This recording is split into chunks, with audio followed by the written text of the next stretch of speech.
Le Réseau des sports est fier de vous présenter la 11e manche de cette saison 2024 de la Coupe Nissan Sentra.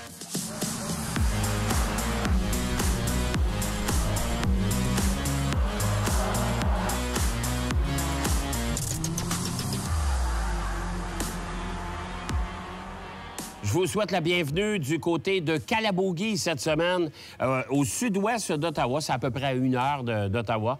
C'est un circuit et des installations tout à fait magnifiques qui sont quand même relativement récentes. Et c'est la première fois que la Coupe Nissan Sentra se présente ici. On l'a déjà fait avec la Coupe Nissan Micra à une certaine époque. Et je suis toujours en compagnie, bien sûr, de Philippe Brasseur. Course au championnat qui se resserre toujours et qui nous promet les 2 dernières épreuves de la saison. Et comme j'avais pratiquement prédit, on va connaître le champion la semaine prochaine seulement. C'est une quasi-certitude, Jacques, effectivement, ici à Kalaboogie. Bon, on a eu une séance de qualification avec Alexandre Fortin qui a décroché la pole position. Donc, il maintient en vie, on peut dire comme ça, ses chances de second titre consécutif. Mais il est clair que ça devrait se jouer entre Valérie Limoges et Nicolas Barrette.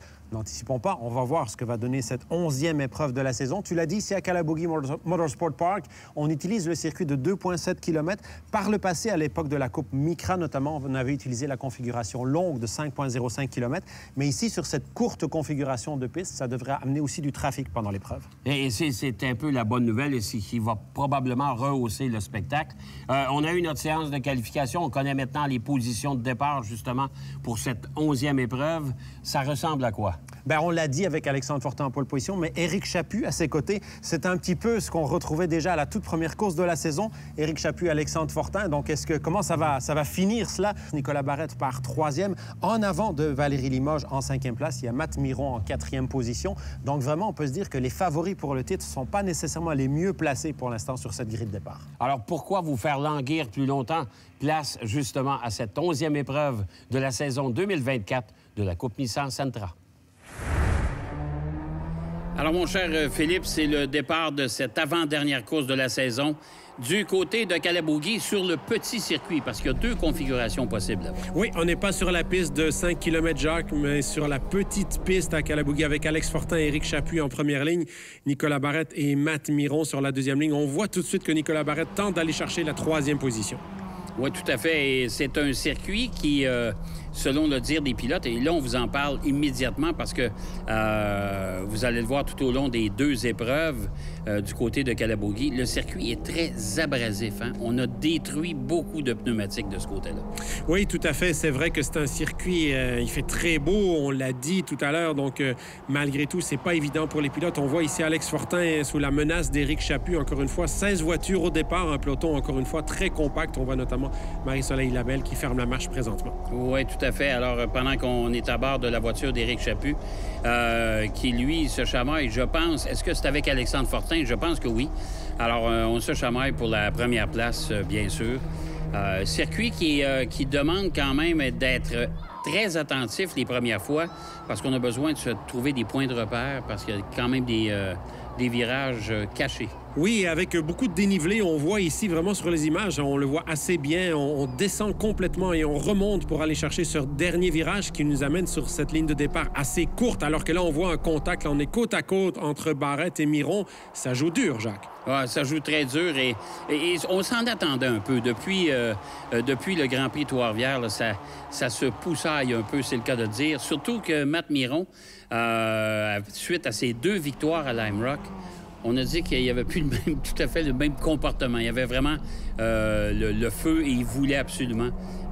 Il se bataillait d'ailleurs pour le championnat. Oui, tout à fait. Et là, on voit qu'avec Nicolas Barrette, ils vont presque avoir fait un tour complet côte à côte. Donc, c'est quand même très, très intéressant. Ça pourrait permettre justement cette bataille-là à Daniel Fortin d'aller chercher la 3e position. Vraiment, on ne se donne pas beaucoup de chance, là, ces 3 pilotes qui sont vraiment au coude à côte. Pendant ce temps-là, mais Alex Fortin gagne pas vraiment. On parle de à peine 2 dixièmes d'avance sur Éric Chaput. Donc, pour l'instant, des positions qui ne varient pas. Nicolas Barrette, encore une fois, qui essaye d'aller chercher cette 3e place. C'est pas évident. Mathieu Miron, c'est tout un client, là, c'est tout un pilote à dépasser. Oui, tout à fait. Et Nicolas Barrette, c'est celui qui a besoin de victoire et de gagner des places. ici à Calabogie s'il voulait prendre la tête du championnat. Mais Valérie Limoges, on voit, elle semble confortable. C'est-à-dire qu'elle n'a pas nécessairement à pousser pour s'assurer de son championnat cette année. Elle adopte la stratégie parfaite dans ce cas de figure. Elle n'a pas besoin, contrairement à Alex Fortin, contrairement à Simon Vincent, avec qui on était brièvement à bord, eux, ils ont besoin de gagner pour rester dans la course au titre. Nicolas Barrette aussi, finalement, il doit à tout le moins terminer devant Valérie. Pour elle, pour l'instant, voilà, on la voit ici piloter à bord de cette Sentra numéro 777. C'est certain que pour elle, un top 5, c'est encore des points importants. Ce qu'il faut pour Valérie, c'est de ne pas abandonner aujourd'hui. Oui, tout à fait. Alors, d'ailleurs, c'est l'histoire de son week-end. Il faudra qu'elle demeure de toute façon à sa position sans prendre de risques inconsidérés et de subir une sortie de piste. Puis à ce moment-là, là, elle vient d'hypothéquer son championnat. Oui, tout à fait. Pour l'instant, Jacques, parmi les candidats au titre, le moins bien placé, c'est Simon Vincent, là, qui se bat autour de la 10e place. Par contre, en tête, on le voit, Alex Fortin, Éric Chaput, ça ne s'est pas lâché depuis le début de cette épreuve. Ça ne se fait aucun cadeau. Là, c'est Éric Chaput qui tente l'extérieur sur Alex Fortin. Alex Fortin, on le rappelle, le champion 2023, qui, normalement, devrait perdre son titre cette fin de semaine. Mais là, au contact, Fortin qui est vraiment allé tasser un petit peu Éric Chaput. Là. Ça joue vraiment très, très dur. Ça a failli permettre à Mathieu Miron de gagner une, voire deux positions. Et Éric Chaput, il ne faut pas oublier qu'il y en a plein des rétroviseurs avec Mathieu Miron qui est derrière lui et Nicolas Barrette aussi qui est chamaille. Alors, ça fait beaucoup de pression au même endroit, là. Je ne sais pas si Alex Fortin veut préserver ses pneus ou bien ralentit volontairement. On va le savoir, en tout cas, très bientôt. On va aller faire une pause. On sera de retour du côté de Calabogie pour cette avant-dernière course de la saison 2024.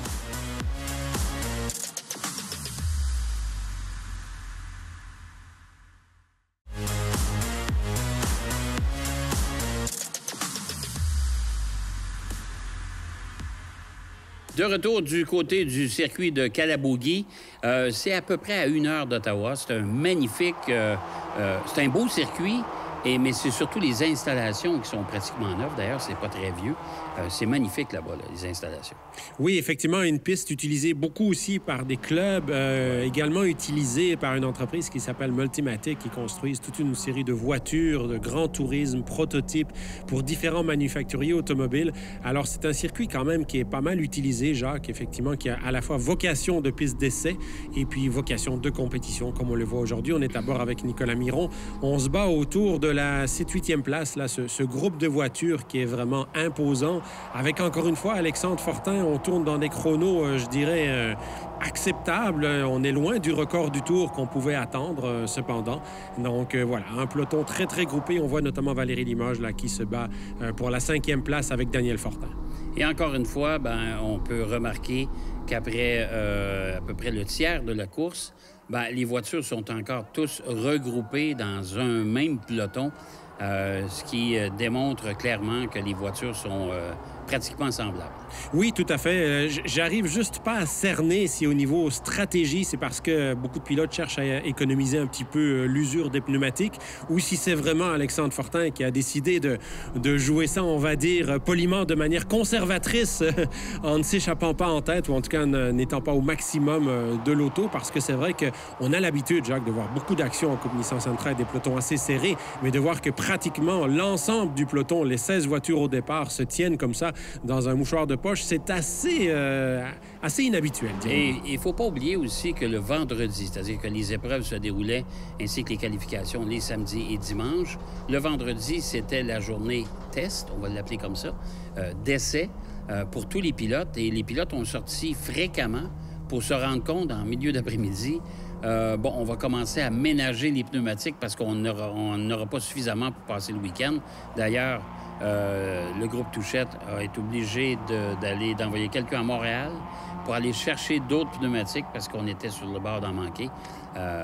C'est vous démontrer comment le circuit est vraiment, vraiment abrasif là-bas. Oui, c'est le genre de surprise que les manufacturiers de pneus peuvent parfois avoir. C'est arrivé en NASCAR Cup aux États-Unis plus tôt dans l'année. Je m'en souviens du côté de Bristol qu'il y avait eu ce petit souci, là, justement, d'usure prématurée des pneumatiques. Oh, alors que là, on voit un contact entre Nicolas Miron et Daniel Fortin.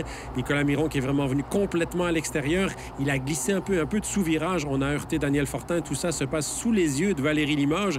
Pour l'instant, pour elle, c'est certain que, j'ai envie de dire, Jacques, c'est une bonne et une mauvaise opération. C'est une bonne opération parce qu'elle est encore en course, donc elle reste meneur au championnat, mais c'est une mauvaise opération parce qu'Alexandre Fortin et Nicolas Barrette sont en avant d'elle présentement dans cette épreuve. Et là, on voit clairement Éric Chaput là, qui manque presque de patience parce que c'est vrai qu'Alexandre Fortin qui est sorti assez lentement du virage, Éric Chaput qui va tenter de se porter à sa hauteur, ça n'a pas passé pour cette fois.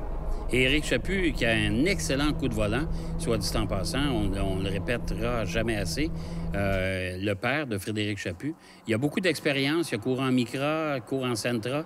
Alors, il est habitué avec la voiture, mais là, il y a beaucoup de pression. Encore une fois, on voit Nicolas Barrette côte à côte avec Matt Miron.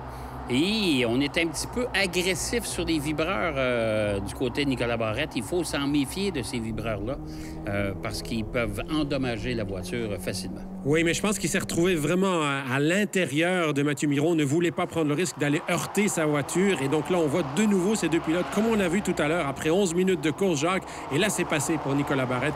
Il a réussi à garder l'intérieur de la trajectoire dans les virages 1 et 2 et donc se retrouver en 3e position derrière Alexandre Fortin et Éric Chaput. Donc, belle manœuvre de la part de Nicolas Barrette. Ce qu'on ne sait pas, c'est pour combien de temps. Là, on est à bord de la voiture de Couture, qui lui aussi a eu sa part encore une fois, de petits ennuis. Là, c'est Mathieu Miron qui vient carrément d'aller au contact avec Nicolas Barrette, effectivement, pour tenter un peu de le déstabiliser. Là, c'est sûr que ça joue dur. Hein? On voit qu'on est à la fin de la saison. On ne se fait aucun cadeau. Un petit peu moins de respect de la part des pilotes qu'en début de saison, on ne s'en cachera pas. Oui, tout à fait. Et on est au championnat, il ne faut pas oublier. Alors, les points sont importants en fin de semaine et il n'y a pas question d'aller faire du rattrapage un peu plus tard. C'est le dernier week-end de la saison 2024. On est à bord avec Simon Vincent. Pour l'instant, lui, ce n'est pas une très bonne opération parce que ses 3 rivaux pour le titre sont en avant de lui. Et là, de nouveau, Mathieu Miron qui pousse Nicolas Barrette. Nicolas Barrette qui se ramasse à l'extérieur de la trajectoire dans le gazon. Ouais, c'est un petit peu spécial. On va dire ce type de pilotage. On peut comprendre que ça puisse arriver de manière accidentelle parce que les voitures, tu l'as rappelé tout à l'heure, elles sont pas mal identiques. Mais là, clairement, je pense que c'est un petit peu trop agressif. Oui, tout à fait. Allez, écoute, on va aller jongler à ça. On va aller faire une pause, si tu le veux bien. On sera de retour du côté de Kalabougi dans quelques secondes.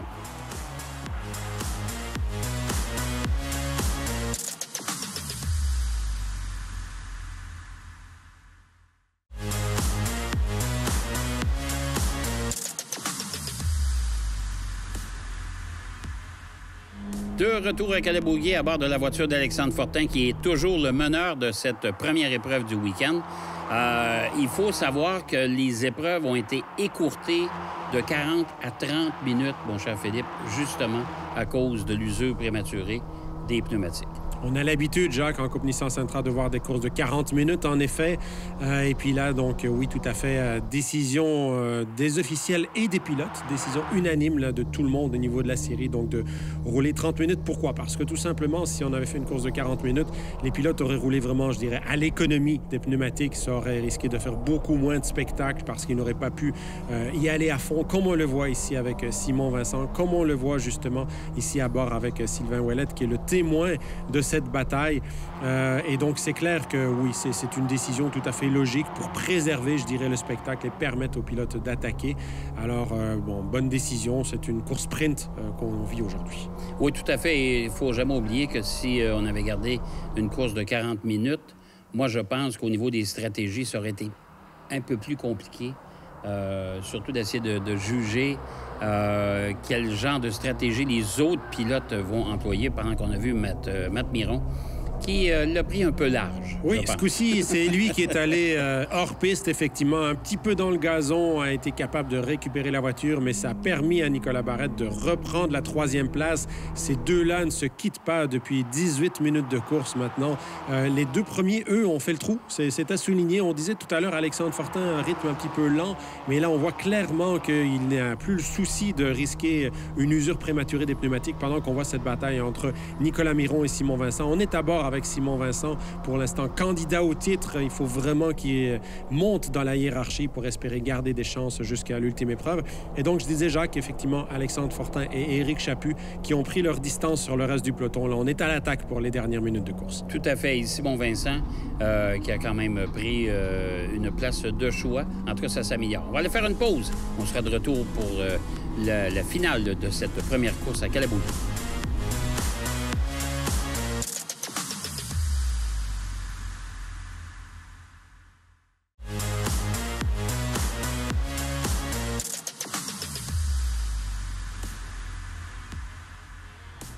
Alors, Alexandre Fortin qui il prend ses distances aussi avec Éric Chaput.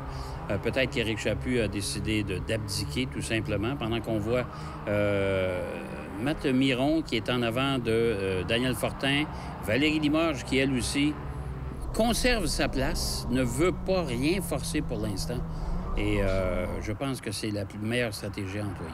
Oui, pendant qu'on voit cette bataille entre Nicolas Miron, la 192, et Sylvain Ouellette, alors effectivement, Nicolas Miron qui a embarqué généreusement sur les vibreurs pour éviter d'aller au contact avec la voiture de Sylvain Ouellette.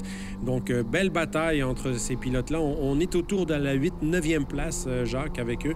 Pour l'instant, donc ici, on revient sur cette lutte entre Daniel Fortin et Mathieu Miron. Là, on parle de la 4e position, puisque en avant, il y a Alex Fortin, le fils de Daniel, le champion 2023, devant Éric Chaput et Nicolas Barrette. Oh, encore une fois, un léger contact avec l'arrière de la voiture de Matt Miron et de Daniel Fortin. Oui, il y en aura eu plusieurs, des contacts dans cette épreuve, mais là, on voit que les 3 premiers, clairement, les positions sont pas mal figées. Elles ne le sont pas du tout, en tout cas pour la 4e position. Tout ça se passe sous les yeux de Valérie Limoges. C'est sûr que Valérie, elle se dit, si je peux aller chercher 1 ou 2 places d'ici la fin, l'écart avec Nicolas Barrette, qui vraisemblablement devrait terminer 3e, va être réduit. Donc pour elle, c'est quand même des gros points à aller chercher aujourd'hui. Et c'est la congestion pour Simon Vincent, qui lui est pris derrière tout ce beau monde-là. Qui a vraiment pas d'espace pour être capable de passer.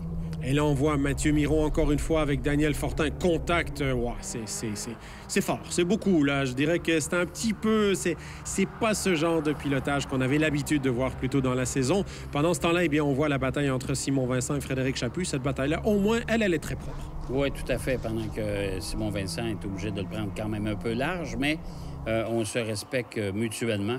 C'est vrai que les contacts ne sont pas permis. Et là, ce qu'on peut se rendre compte, c'est que, c'est le dernier week-end, on se laisse aller un peu. Disons que les officiels vont avoir du travail s'ils doivent juger tous les contacts qui ont eu lieu dans cette course. Pour l'instant, on ne peut pas dire que ça a eu une incidence majeure sur les positions dans l'épreuve, mais c'est vrai qu'on a l'habitude de voir un pilotage un petit peu plus propre, disons-le. Là, pour l'instant, donc, on voit Daniel Fortin, Mathieu Miron, encore une fois, cette bataille pour la 4e position. Ces 2 pilotes qui ne sont plus candidats au titre, mais malgré tout, on ne se fait aucun cadeau. Pendant ce temps-là, eh bien, toujours Alex Fortin, Éric Chaput, Nicolas Barrette. On approche, Jacques, de la fin de l'épreuve. Oui, tout à fait. Alors, pendant que Daniel Fortin, lui, retient tout ce beau monde-là, en tout cas, il essaie de conserver sa position, toujours devant Mathieu Miron, Valérie Limoges, qui est là aussi. Et là, on ne voit plus Simon Vincent. On ne voit plus Simon Vincent. On vient de le voir en mortaise. Je pense qu'il y a un petit souci. Je me demande si ce n'est pas une crevaison pour Simon Vincent, là, qui avait l'air vraiment beaucoup plus au ralenti. Donc ça, malheureusement, pour Simon Vincent, ça veut dire, eh bien, toute chance les quelques derniers espoirs de titre qu'il pouvait encore avoir sont terminés. Et Alexandre Fortin qui va passer le drapeau à Damier en première place. Alors, cette victoire, effectivement, d'Alexandre Fortin devant Éric Chaput, on peut le dire, un écart d'un petit peu moins de 2 secondes, Jacques, pour cette victoire. Alex Fortin, donc, il l'emporte devant Éric Chaput, Nicolas Barrette, 3e, Daniel Fortin, 4e, devant Valérie Limoges, Mathieu Miron, Frédéric Chaput, Sylvain Ouellette, Nicolas Miron et Jean Audet. La suite du classement avec notamment Steve Poulin en 11e position, Simon Vincent qui termine finalement 13e. Soulignons aussi Raphaël Saint-Pierre, lui a été disqualifié pour une irrégularité technique sur sa voiture.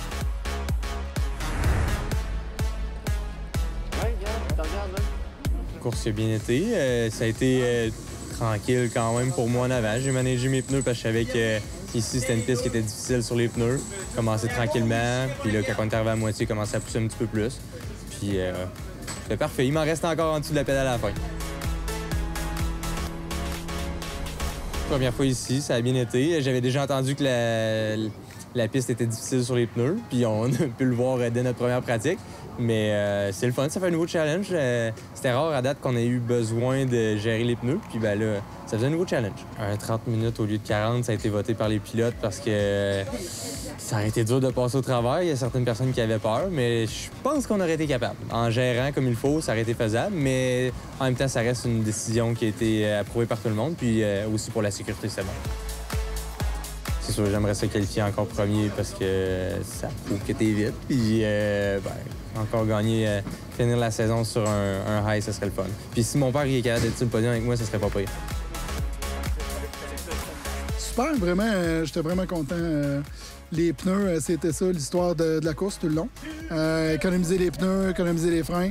J'ai attaqué Alex. Il donnait pas beaucoup de place, il était pas facile à dépasser, mais on s'est beaucoup amusé. C'était vraiment le fun. Ah, j'aime les deux autos. La Micra, c'est comme un petit go-kart. J'ai adoré. D'ailleurs, on écoutait ça hier soir après le souper. On écoutait des courses de Micra. C'était fantastique. C'est vraiment une belle épopée. L'époque de la Micra, j'ai adoré. J'avais signé une pole position ici, d'ailleurs. Et j'ai essayé. Là, ce matin, on était très, très proche. Là. On était à 50 millièmes. Là. On essayait de venir chercher la pole, mais finalement, ça n'a pas fonctionné. Belle course. Je vais commencer en disant que j'adore la piste, vraiment technique. Ça donne du challenge de plus. On adore ça, les challenges. Là, la seule chose, je partais en 3e position. Au début de la course, on s'est battu un petit peu pour la 4e, 3e. Fait que là, ça m'a fait perdre un petit peu de temps pour avoir une chance d'aller chercher la victoire. C'est pas terminé pour le championnat. Il reste une course demain, le dimanche. On va aller chercher la victoire en espérant gagner le championnat. Oui, j'ai déjà roulé ici en Micra, mais ce qui m'a aidé le plus, parce que ça fait quand même quelques années, c'est vraiment le simulateur. Fait que chaque point de freinage, chaque vraiment setup sur la voiture, on savait que c'était abrasif. Sur le simulateur, des fois, ça ne montre pas justement trop ce que ça va faire, l'impact sur les pneus. Mais tout ce qu'on avait fait, c'était super bon. Puis j'ai fait le premier tour de piste comme si ça faisait 3 fois cette année qu'on était ici. C'est sûr qu'en fin de course, tout le monde, on se bat avec le même équipement. Fait que c'est de la gestion, puis que le meilleur gars. Eh bien, on a les résultats, bien sûr, de cette 11e épreuve. Une course qui nous a permis quand même de rester debout et non pas assis à regarder cette course. Mais quelle course encore extraordinaire et enlevante de cette Coupe Nissan Sentra. Oui, effectivement, Jacques, avec cette victoire d'Alexandre Fortin qui est à la fois très positive et puis un petit côté peut-être amer pour le champion 2023 parce qu'il a gagné, il a fait, on vient de le voir, une course absolument exceptionnelle de maîtrise. Mais en même temps, les positions de Nicolas Barrette et de Valérie Limoges font en sorte qu'il n'est plus un candidat au titre. Maintenant, il y en a désormais plus que 2 qui peuvent encore prétendre à ce titre de champion 2024 qui va se décider lors de la prochaine épreuve, c'est-à-dire donc Valérie Limoges face à Nicolas Barrette. Ce sera l'affiche de cette 12e et dernière manche. Il s'est même à Calabougui et encore vraisemblablement sous le soleil, là, température magnifique tout au long de cette fin de semaine. Alors, ben c'est la semaine prochaine, finalement. Comme à l'habitude, c'est la 10e année où on connaît notre champion à la dernière course de la saison. Alors, samedi prochain, je vous invite bien sûr à être avec nous pour la 12e et dernière épreuve de cette saison 2024. On aura un champion ou une championne. Le suspense persiste. Allez, bonne route et à la semaine prochaine.